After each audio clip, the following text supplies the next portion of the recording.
WhatsApp бул үй бүлөңүз, досторуңуз жана сиз менен бизнес кылган адамдар менен баарлашууну жеңилдеткен мобилдик веб билдирүү кызматы. Бул бир аз SMS жөнөтүүгө окшош, бирок сиз үн билдирүүлөрдү, сүрөттөрдү жана видеолорду ошондой эле адамдардын топторуна билдирүүлөрдү жөнөтө аласыз. WhatsApp бул интернет билдирүүлөрүнүн бир түрү. Башкалар да ушундай жол менен иштешет. Эгер сиз бир адамга билдирүү жөнөтүүнү кааласаңыз, биринчи телефонуңуздагы WhatsApp белгисин басыңыз. Экинчи чат белгисин басыңыз. Үчүнчү эми билдирүүңүздү жөнөткүңүз келген адамдын атын таап, анын атын басыңыз.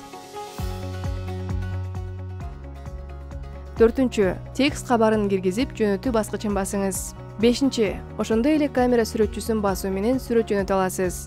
Алтынчы сүрөткө тартып, жөнөтүүнү басыңыз.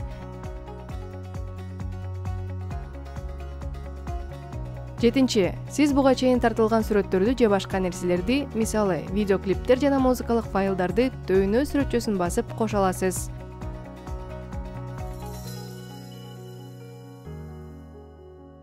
Сегизинчи ошондой эле быйтыкчаны же текстик билдирүүңүздү быйтыкчалар менен бөлүшө аласыз. Быйтыкчанын белгисин басып, каалаганын тандап алсаңыз болот. Тогузунчу саламдашууңузду жаздыруу үчүн микрофон сүрөтчөсүн басып туруу менен үн билдирүү жөнөтө аласыз. Кабарыңызды жөнөтүү үчүн сүрөтчөнү бошотуңуз.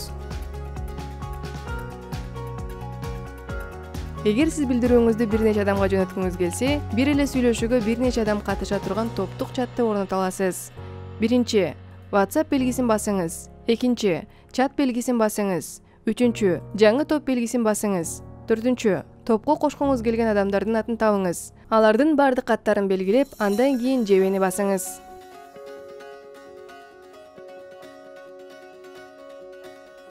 Бешинчи тобуңузга ат бериңиз жана жашыл белгини басыңыз. Алтынчы кабарыңызды жөнөткөнүңүздө ал сиздин топтун бардык мүчөлөрүнө жеткирилет. Дүйнөнүн каалаган жеринен каалаган адам сизге WhatsApp аркылуу билдирүү жөнөтө алат. Андыктан коопсуз болуу маанилүү. Эгер сиз тааныбаган бирөө сизге SMS жазса, кимдир бирөө сизге ыңгайсыздык жараткан билдирүү жөнөтсө, аларды бөгөттөп койсоңуз болот. Бул үчүн биринчи бул адам сизге жөнөткөн билдирүүнү ачыңыз. Жогорку жактагы 3 тик чекитти басыңыз. Экинчи тизме пайда болот, дагы басыңыз. Үчүнчү эми бөгөт баскычын басыңыз. Төртүнчү андан кийин сиз бул адамды бөгөттүүнү каалайсызбы деген билдирүүнү аласыз. Ок баскычын чыкылдатыңыз. Эгер сиз WhatsApp колдонгуңуз келсе, мобилдик операторуңуздун мобилдик ыкчам маалыматтарды сатып алышыңыз керек болот. Бирок сүрөттөрдү, музыкалык видеолорду же сүрөттөрдү жөнөтүүдө жана алууда ар кандай көлөмдөгү ыкчам маалымат колдонулат. Бул сизди WhatsApp билдирүүңүздү SMS-ке караганда кымбатыраак кылышы мүмкүн.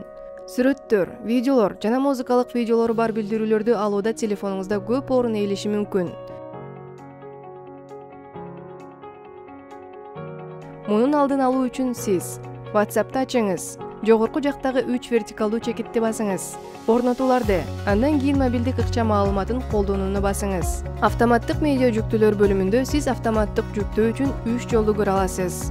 Мобилдик ыкчам маалыматтарды колдонууда деп белгиленген опцияны басыңыз. Эми сүрөттөр белгисин алып, ок баскычын басыңыз.